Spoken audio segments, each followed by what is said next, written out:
Assalamu alaikum. Here is Mahnur Zubair for the subject of romantic and Victorian poetry. So another poem we are going to discuss today is Ode to Intimation. So let's start. Its critical appreciation. William Wordsworth has said that nothing was more difficult for me in childhood than to admit the notion of death as a state applicable to my own being. In Wordsworth's odd intimations of immortality from recollections of early childhood, the idea of immortality is not discussed in mortal terms but in spiritual. William Wordsworth का कहना है कि बचपन में उसके लिए इससे ज़्यादा कोई मुश्किल या नामुमकिन बात नहीं थी कि वो इस चीज़ को एडमिट कर ले, समझ ले, एतराफ़ कर ले या इस सच को कबूल कर ले कि एक ना एक दिन उसको भी मौत आनी ही है और उसके वजूद को एक दिन मर जाना है। तो उसका कहना है कि जब मैं बचपन से ही मुझे ये सोचना, समझना या इस पर बिलीव करना काफ़ी डिफ़िकल्ट रहा है मेरे चाइल्डहुड में। वर्ड्सवर्थ की poem ode to intimation of mortality उसकी रिकलेक्शंस ऑफ अर्ली चाइल्डहुड में से पोएम्स हैं जिसमें इमॉर्टैलिटी की बात की गई है, इमॉर्टैलिटी को डिस्कस किया गया है, लाफानियत की बात की गई है, कभी ना ख़त्म होने वाली, कभी ना मरने वाली जो चीज़ है वो इमॉर्टैलिटी कहलाती है। लेकिन इसे मॉर्टल टर्म्स में डिस्कस नहीं किया गया बल्कि स्पिरिचुअली डिस्कस किया गया, मतलब एक रूह को मौत आती है या नहीं आती इस पर डिस्कस किया गया है। What the child perceives intuitively, the infiniteness of the soul, the adult may only perceive through mature contemplation and thought. Intimations of immortality is a philosophical exploration of the soul's place in nature and in the universe. बच्चा इन्फिनाइटनेस को लेकर, अपने soul को लेकर के किस तरह से महसूस करता है, उसके लिए ये एक्सेप्ट करना कि डेथ भी एक दिन आएगी और उसको मर जाना है। लेकिन जहाँ पर बात उसके सोल की है तो वो चाहता है कि उसका जो सोल है वो हमेशा के लिए कायम दायम रहे। बड़े लोग, एडल्ट की अगर हम बात करें तो बड़े लोग तो कंटेम्पलेशन, गौर फिक्र करके या सोच समझ कर इस चीज़ को, इस थॉट को समझ भी सकते हैं।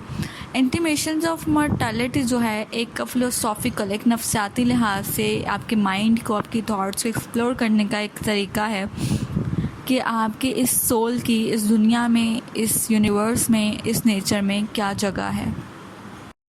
In the beginning of the poem, immortality is linked with the closeness to God, of which the child possesses. The poem begins with Wordsworth lamenting the loss of divine light, of his thoughtless exuberance when experiencing nature in youth. Okay जी, poem की starting होती है immortality पर बात करने से। Immortality को William Wordsworth खुदा से करीब करता है, कहते हैं कि ये इमॉर्टैलिटी जो है ये हमें एक खुदा के और ज़्यादा करीब कर देती है और बच्चा ऐसा ही महसूस करता है। पोएम की शुरुआत होती है वर्ड्सवर्थ जब बुरा भला कह रहा होता है कि अब चूँकि वो बचपन गुज़र रहा है तो वो उसने अपनी डिवाइन लाइट खो दी है। एक जो उसका अब एक्सपीरियंसेस, जो नेचर है, जो एक यूथ है, अब वो उसकी तरफ जाता जा रहा है, जवान होता जा रहा है। तो जब एक बच्चा छोटा होता है तो उसका दिल, उसका रूह, उसकी जिस्म जो है वो, उसका सोच, उसका दिमाग जो है वो बिल्कुल पाक साफ़ होता है और छोटा बच्चा खुदा से बहुत ज़्यादा करीब होता है, तो तब उसके पास एक डिवाइन लाइट होती है। In the first stanza, he writes that there was a time when meadow, grove, and stream, the earth, and every common sight to me did seem apparelled in celestial light. The glory and the freshness of a dream, it is now as it hath been of yore. Turn horse wherever I may be, by night or day, the things which I have seen I now can see no more. First stanza में William Wordsworth कहता है कि एक वक्त वो भी था जब चरागाहों में, नदियों में, दरियाओं में, पहाड़ों में, हर जगह जहाँ पर भी मैं देखता था, हर कोई भी आम सी जगह भी मैं देखता था तो मुझे क्रिस्टल लाइट जो है वो नज़र आती थी, एक डिवाइन लाइट जो है वो नज़र आया करती थी। तो ये एक फ्रेशनेस थी मेरे ख्वाबों की, एक ड्रीम थी जो मुझे नज़र आया करती थी। लेकिन अब वो कहता है कि चूँकि अब मेरा बचपना गुज़र चुका है तो अब मुझे जहाँ पर भी मैं देखता हूँ, जिस जगह पर भी देखता हूँ, किसी आम से आम जगह पर या ख़ास से ख़ास जगह पर भी देखूँ, तो मुझे अब वो दिन हो या रात हो, मुझे अब वो डिवाइन लाइट नज़र नहीं आती। मैं उन चीज़ों को वैसा नहीं देखता जैसे मैं पहले देखा करता था, या ये चीज़ें अब मुझे वैसी नज़र नहीं आती जैसे मुझे पहले नज़र आया करती थी। When he was young, every common sight seemed to him to be ethereal, and now in night or day he feels that there hath passed away a glory from the earth. कहता है कि जब वो young था तो हर एक आम सी आम कॉमन साइट भी जो है उसको बहुत ख़ास लगा करती थी। एथरियल मतलब उसको एक गैर हकीकी चीज़ उसमें नज़र आया करती थी। और अब वो कहता है अब रात हो या दिन हो, उसे ऐसा लगता है कि ज़मीन के ऊपर से वो जो ग्लोरी है, वो जो अज़मत है, वो जो लाइट है, वो जो डिवाइन लाइट, जो क्रिस्टल लाइट उसे नज़र आया करती थी, वो शायद माजी में ही चली गई है या ज़मीन के ऊपर से ही उठ गई है। The child once felt close to God through nature, but he has lost that visionary gleam, his relationship with nature and his relationship with God as a result of maturation. और विलियम वर्ड्सवर्थ कहता है कि जब एक बच्चा था तो वो खुदा के बहुत ज़्यादा करीब था, वो नेचर के बहुत ज़्यादा करीब था, और उसके पास ये सारे रिलेशनशिप थे। वो खुदा के साथ भी उसका ताल्लुक़ बहुत करीबी था, नेचर के साथ भी उसका ताल्लुक़ बहुत करीबी था। लेकिन अब वो कहता है चूँकि जैसे जैसे वो मैच्योरिटी की तरफ आया है, मैच्योरेशन की तरफ आया है, जवान होता गया है, समझता सोचता गया है, वैसे वैसे वो कहता है कि उसने एक विजनरी ग्लीम जो है, एक डिवाइन लाइट जो है, वो रिलेशनशिप जो इतने स्ट्रॉन्ग थे उसके, उसने शायद वो खो दिए हैं। Wordsworth believes that when are born into this world, we bring with us a shred of our spiritual reality, a glimmer of a hope for immortality of light, but this is lost as we descend further away from God into adulthood. Wordsworth का ये believe है कि जब हम इस दुनिया में आते हैं तो हम अपने साथ अपनी एक रूहानी ताकत जो है वो साथ लेकर आते हैं।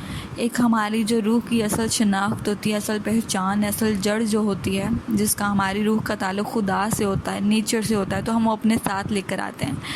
हम इमोर्टैलिटी लेकर आते हैं अपने साथ। लेकिन जो हम अडल्टहुड की तरफ चले जाते हैं तो हम उस चीज़ को खोते चले जाते हैं और खुदा से हमारा ताल्लुक़ जो है वो कमज़ोर होता जाता है।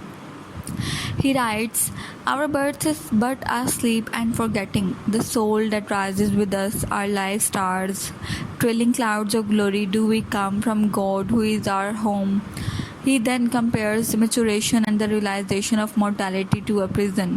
और फिर बाद में जा कर के वो maturation को और realization of mortality को, realization of mortality क्या है कि एक ना एक दिन मौत आनी ही है और इंसान ने मर जाना है, इंसान फ़ानी है, हमेशा कायम दायम नहीं रहने वाला।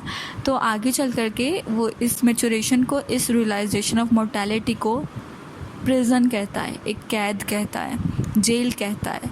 Haven lies about us in our infancy, shades of the prison house begin to close upon the growing boy. The shades of the prison house are indicative of darkness of death, but as long as the boy beholds the light and whence it flows, he sees it in his joys. Shades of prison house को वो मिलाता है death से, darkness से, अंधेरे से, मौत से उसको तशबीह दे रहा है, उसको इशारतन कह रहा है।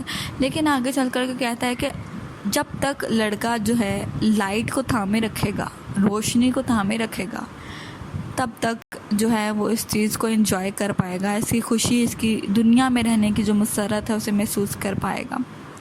It is not the ignorance to our mortality that allows for the youthful, thoughtless joy. It is the immortality perceived by the youth. As the boy travels further from the east towards the west with the setting sun and matures, he is forced to confront his own mortality, and the dream of immortality fades into light of common day. William Wordsworth कहता है कि ये ignorance नहीं है कि हम अपनी mortality को जानते नहीं हैं तो इसलिए हम ज़रा यूथफुल और थॉटलेस जॉय रह कर के ज़िंदगी गुजारते नहीं। वो कहता है कि हमारी यूथ के अंदर, हमारे अंदर एक इमोर्टैलिटी बसी हुई होती है। जहाँ तक हम उस चीज़ को समझ पाते हैं, हम उस रोशनी को थामे रखते हैं, तो हम उस चीज़ को एंजॉय भी कर पाते हैं। और फिर कहता है कि जब लड़का आगे चल के ईस्ट से वेस्ट की तरफ जाता है, गुरूब होते हुए सूरज को देखता है, उसे महसूस करता है, अपनी अपनी मोर्टैलिटी का भी उसे समझ आता है। सूरज भी सुबह निकलता है, शाम को ढल जाता है, तो इसी तरह से वो अपनी ज़िंदगियों को भी महसूस करता है, इमोर्टैलिटी की ड्रीम करता है, जो कि कहता है fades into the light of common day, जो कि एक आम दिन की रोशनी में गायब हो जाती है या ख़त्म हो जाती है। ये सोच, इमोर्टैलिटी की जो ड्रीम है वो ख़त्म हो जाती है। The ninth stanza, Wordsworth exclaims his appreciation for his youthful admiration of nature, and there is a shift from lamenting the loss of the youthful joy brought forth by nature to being empowered by it. और ninth stanza में William Wordsworth जिस loss पर lamenting कर रहा होता है, इल्ज़ाम दे रहा होता है या बुरा भला कह रहा होता है, अब चूँकि वहाँ से उसका मूड चेंज हो जाता है और वो एडमायरेशन की तरफ आ जाता है, नेचर को एडमायर करना शुरू हो जाता है, नेचर को और ज़्यादा तारीफ़ करना शुरू हो जाता है। तो ये जो नीचे लिखी हुई लाइंस हैं ये उसी की पोएम से रेफ़र की गई हैं। Wordsworth celebrates his youthful years and declares those shadowy recollections of this to be a necessary memory which he will behold dear. But the thoughtless youth only comprise a portion of the soul that Wordsworth believes to be so infinite. Wordsworth अपने उन youthful years को, जिसमें वो जवान था, एक लड़का था, उन दिनों को याद करता है और उन्हें कहता है कि ये शैडवी रिकलेक्शंस है मेरी ज़िंदगी की और ये मेरी मेमोरी का, मेरी याददाश्त का एक ख़ास हिस्सा है, इंपॉर्टेंट पार्ट है, जिन्हें मैं हमेशा अपने साथ रखूँगा। और फिर वो कहता है but the thoughtless youth only comprises a portion of the soul that Wordsworth believes to be so infinite. और कहता है कि मेरे वजूद का भी एक हिस्सा है जो इन्फिनाइट होना चाहता है, जिसमें कोई टाइम की पाबंदी नहीं है, जिसमें कोई मोर्टैलिटी नहीं है, इमोर्टैलिटी है। तो मैं मेरी यूथ का एक हिस्सा उस पार्ट को भी ड्रीम करता है।